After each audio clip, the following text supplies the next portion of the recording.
Hola, ¿qué tal? Soy Jane Ojeda y junto a mi equipo abordaremos lo referente a riesgos ambientales en cuanto a la unidad 3, pero específicamente en el capítulo 14, donde se habla un poco sobre las catástrofes que tienen rostro humano y también el apoyo psicosocial en tiempos de vulnerabilidad.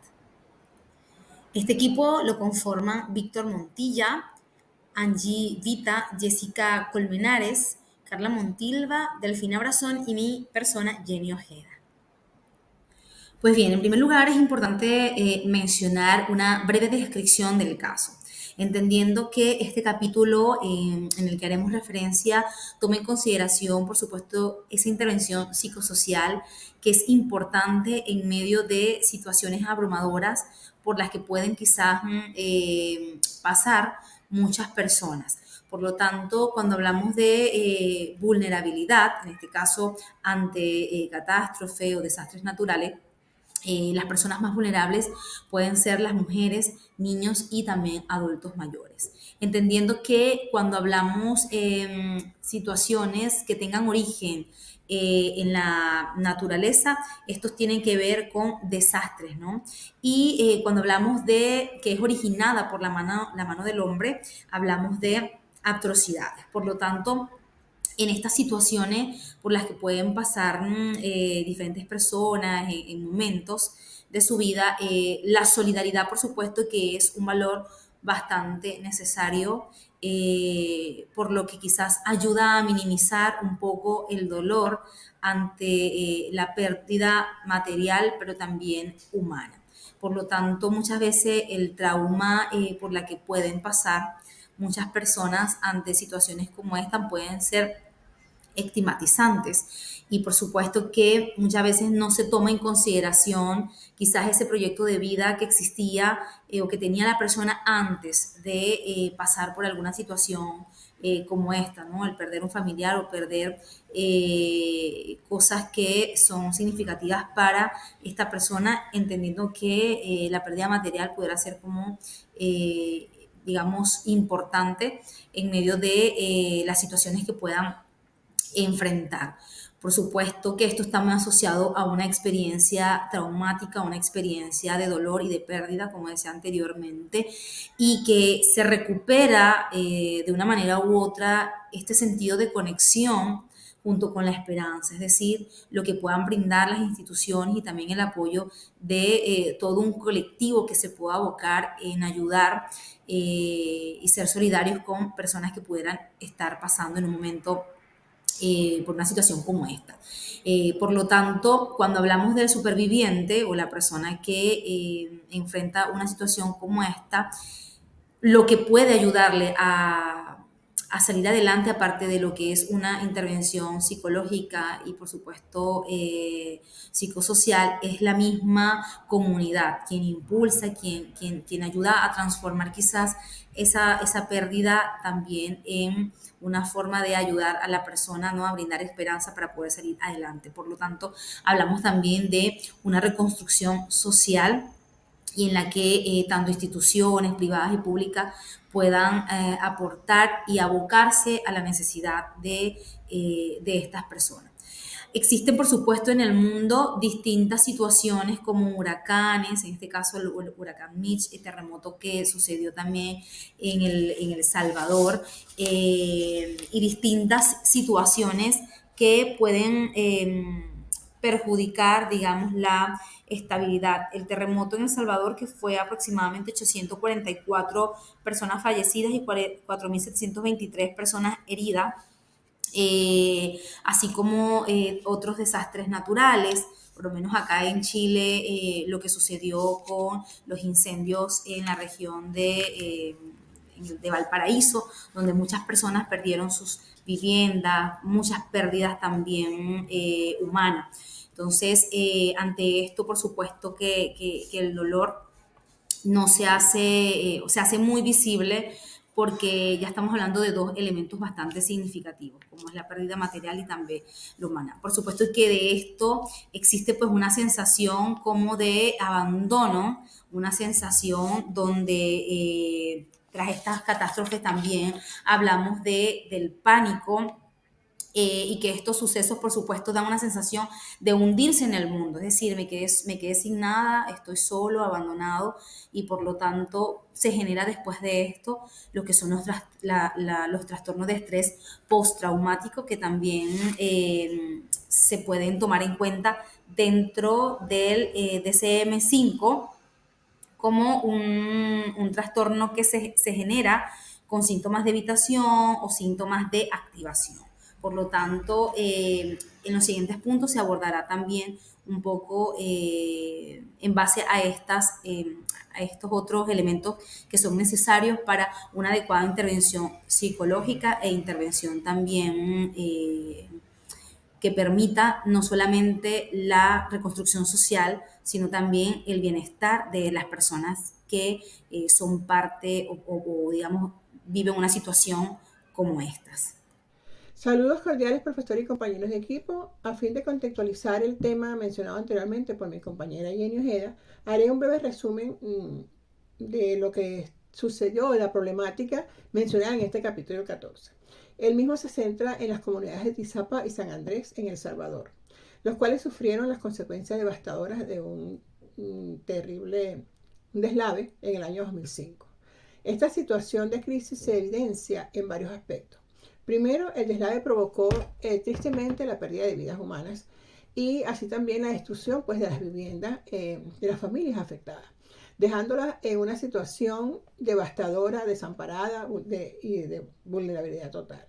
Por lo tanto, la comunidad se vio afectada no solo por la pérdida de lo material, sino también la desintegración de sus lazos sociales y las familias, los amigos.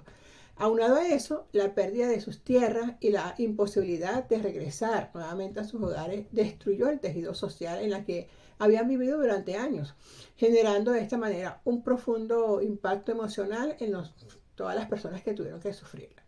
Por otro lado también, las familias desplazadas se encontraban en una situación de precariedad total, como dije anteriormente, sin acceso a alimentos, viviendas, unas viviendas adecuadas donde pudieran continuar con su vida normalmente, sin certeza de su futuro. Total que la incertidumbre y la falta de recursos básicos agravaban la crisis en la que se encontraban estas personas de El Salvador en ese entonces, por el deslave mencionado anteriormente. Hola, hola, saludos cordiales, mi nombre es Angie Vita. Continuando con lo abordado en este punto, es prudente preguntarse cuál fue entonces el trabajo de salud mental realizado a partir de este problema. En este caso, el DSM-3 y el DSM-4 describieron principalmente las consecuencias que venían de la mano con acontecimientos como estos. Con mayor fervor, el DSM-4 describe el punto del que se debe partir y es el de entender qué sucede a nivel psicológico en los sujetos que atraviesan estas situaciones y que van cargados de síntomas como reexperimentación, activación y evitación, manifestados en la dificultad para descansar, concentrarse y el aumento de la irritabilidad. El objetivo para paliar las consecuencias se trataba de promover la integridad física y la salud mental de las personas mediante el empleo de estrategias que buscaran dignificar a estos sujetos mientras se reducían los niveles estresores y se afrontaba la nueva realidad. En función de ello, se previó atención y acompañamiento psicosocial de forma colectiva como mecanismo de apoyo en trabajos de salud mental.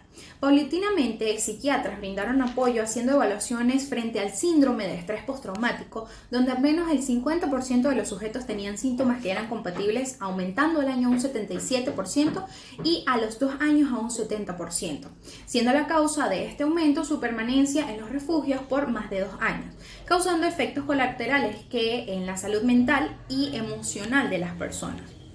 A partir de esto se inició con la elaboración de un plan de trabajo donde se brindaron primeros auxilios psicológicos en conjunto con una guía de acompañamiento que primero promovía que las personas retomaran gradualmente el control de la situación y se proyectaran a futuro. Segundo, la facilitación de espacios para la validación emocional y el apoyo mutuo. Tercero, el acompañamiento profesional y colectivo en procesos de duelo.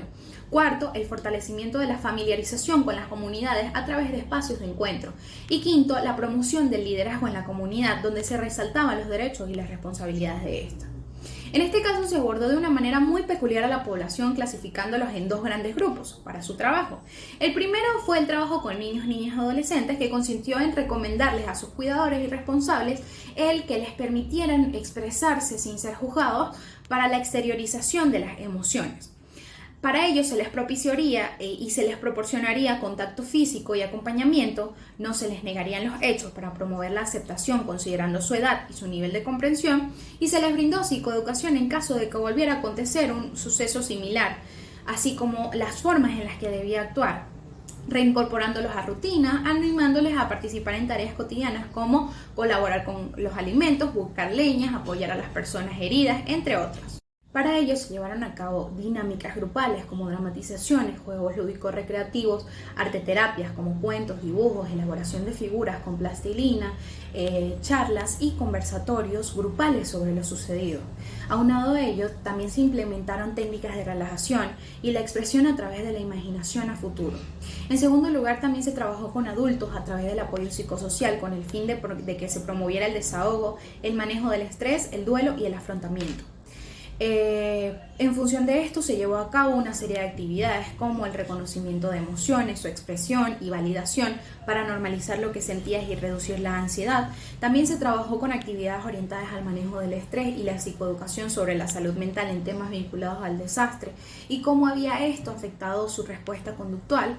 Se consolidó el aprendizaje sobre el suceso empleando técnicas como el relato, las lecturas, canciones y el análisis de conversaciones como una metodología que permitió conocer las expectativas detrás de las palabras. Se dio lugar a la creación de grupos de apoyo donde se visualizaron los factores estresores y desencadenantes de miedo, socializándose algunas estrategias de afrontamiento y además se promovió la expresión de las emociones, de las pérdidas y el duelo, así como se apoyó con la arteterapia y la visualización y la dramatización, al igual que se hizo con los niños. Muchas gracias por su atención. Saludos cordiales, mi nombre es Víctor Montilla y continuando con la exposición, voy a hablar acerca de las consecuencias psicológicas ambientales evidenciadas a raíz del problema. Podemos contactar todo lo que sucede después de un desastre natural, de una catástrofe, todo lo que la comunidad siente, percibe y sobre todo también entender al ser humano en una situación de pérdida, en una situación de abandono, en una situación crítica y en una situación traumática.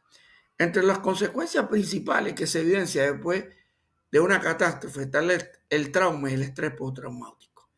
Podemos ver que las comunidades, cada uno de los ciudadanos de esa área, realmente en el caso que estábamos estudiando en el capítulo 14, en El Salvador, a través del terremoto o la misma temporada de huracanes, hacen que todos los ciudadanos sientan que han sido afectados, sientan un síntoma que incluyen recuerdos intrusivos, sobre todo del evento, pesadilla, ansiedad, evitación a situaciones, momentos de verdad, de recuerdo, de pensamiento, donde a veces esa parte normal o ese orden no está. También la ansiedad y depresión son parte de este proceso como consecuencia. La incertidumbre sobre el futuro, qué va a pasar con este territorio, la pérdida de vivencia, los medios de subsistencia, se nos cayó todo, lo que luchamos por años, todo eso, eso también es una de las consecuencias muy marcadas. Tercero, y es algo que de verdad el capítulo me hizo reflexionar desde el primer momento, lo que es el luto y el duelo. Es decir, cómo la pérdida de un ser querido tiende a experimentar un proceso de un duelo complicado porque no pudo la oportunidad de despedirse, fue algo momentáneo, fue la naturaleza que se lo llevó, fue una situación de donde estábamos y que unos pudieron sobrevivir, otros no, queda ese proceso de lo cual afecta directamente en el ser y también esa necesidad de entender por qué sucedió esto. También otra de las cosas muy importantes es el aislamiento social y la pérdida del apoyo comunitario. Hay una sensación, las personas que pasan por un proceso de esto sienten demasiada desconfianza en el apoyo comunitario o un aislamiento social. Consideran que esta gente lo que va a hacer es una cultura asistencial inmediata, pero después se va a olvidar de la comunidad. No vamos a recuperar la comunidad como estaba. Va a ser una lucha que va a llevar años y eso también lo sienten como una consecuencia. El impacto en la salud física es otro elemento importante debido a las lecciones que quedan, a las enfermedades, a lo que termina sufriendo la persona después de ese hecho, de ese acontecimiento que le causa un estrés en toda su situación, pérdida, sobre todo también la parte emocional, cómo le va fluyendo y baja en las situaciones altas y bajas. Y por último, también el impacto por el medio ambiente y las preocupaciones ambientales. Esto genera preocupación sobre lo que es la protección del ambiente, esto va a suceder, nos va a pasar de nuevo, lo que está sucediendo con el cambio climático, lo que sucede en el mundo. Todo esto nos queda como una reflexión para entender que después de un desastre natural hay muchas consecuencias, que a través de años, periodos largos, buscamos la recuperación de esa comunidad y de esa situación en particular, post el evento de lo que pasó en esa catástrofe natural. Muchas gracias. Hola, soy Delfina Brazón y en función de la pregunta del punto número 5, considero que Flor Yáñez concluyó que la realización de un exhaustivo diagnóstico comunitario es fundamental para de esta manera identificar las necesidades reales de las comunidades afectadas por catástrofes y eventos traumáticos. Porque de esta manera ese diagnóstico va a permitir diseñar intervenciones psicosociales efectivas y adaptadas de manera particular a la comunidad afectada por estos eventos. Ahora bien, en cuanto a los aprendizajes significativos, la autora menciona varios. Sin embargo, voy a mencionar 3 en orden de importancia, de acuerdo al análisis realizado. El primero de ellos es el empoderamiento comunitario, destacando así la importancia de fortalecer a los líderes locales y a las instituciones comunitarias para garantizar así la sostenibilidad a largo plazo del proceso de acompañamiento y promoviendo también la autonomía y la capacidad de la toma de decisiones en la reconstrucción después de la crisis presentada. También, como segundo lugar, destaca la importancia del apoyo del duelo sin prejuicios culturales. Menciona que es muy importante brindar apoyo o acompañamiento en el duelo de manera respetuosa y sin prejuicios culturales, permitiéndole a las personas expresar de manera espontánea y muy genuinamente sus emociones, las que están experimentando en este momento. Y en tercer lugar, y no menos importante por eso, enfatiza la importancia de la reconstrucción de los lazos comunitarios, promoviendo así la solidaridad, la confianza, la colaboración entre los miembros de las comunidades para facilitar la recuperación emocional y social de las personas que fueron afectadas por estos eventos traumáticos y las catástrofes que se produjeron. Saludos, mi nombre es Carla Montilva y en esta oportunidad vamos a hablar sobre una situación similar a los eventos ocurridos en 2 comunidades en El Salvador. Y es que tenemos como un ejemplo similar la catástrofe ocurrida en Chile el 27 de febrero del 2010. Esta catástrofe fue una de los mayores eventos que han ocurrido en ese país, donde se pudieron ver que se implementaron algunos de los elementos mencionados en el capítulo 14 del rostro de las catástrofes. Es el terremoto y tsunami más grande o uno de los más grandes, donde hubo mucha destrucción, muchas personas fallecidas, muchos daños, y bueno, es aquí donde vamos a abordar diferentes elementos. El terremoto fue ocurrido en la región del Maule y se pudo ver diferentes estrategias para poder ayudar a solventar esta situación. Entre ellas tenemos el apoyo psicosocial, el cual fue un compromiso integral donde se desplegaron equipos de apoyo psicosocial para brindar atención a las personas afectadas, incluyendo servicios de consejería, terapia y apoyo emocional, tanto individual como grupal. Otra de las cosas que se pudo ver es el rostro de las catástrofes, y en este fueron los medios de comunicación que mostraron el impacto devastador del terremoto y el tsunami en las comunidades afectadas, destacando la necesidad urgente de ayuda y apoyo. Las comunidades más pobres fueron particularmente, obviamente, las más vulnerables ante este desastre, ya que tenían menos recursos para enfrentar los efectos del terremoto y el mismo tsunami. También hubo una respuesta humanitaria, la cual se centró en proporcionar ayuda a estas comunidades más afectadas, y se realizó un diagnóstico comunitario para poder detectar las necesidades o las personas que necesitaban apoyo de inmediato y poder hacer una distribución de planificación en cuanto a recursos y servicios. Y también se produjo o se se hicieron varios frentes de apoyo en la elaboración de emociones y procesos de duelo, donde se ofrecieron servicios de apoyo emocional y psicológico para ayudar a las personas a procesar el duelo o por la pérdida de sus seres queridos y la destrucción de los hogares. ¿Cómo lo abordaríamos a nivel de siendo psicólogos? Y es que como psicólogos abordar una catástrofe de la magnitud del terremoto de Chile implica un enfoque integral que abarque diferentes aspectos del bienestar emocional y psicológico de las personas afectadas.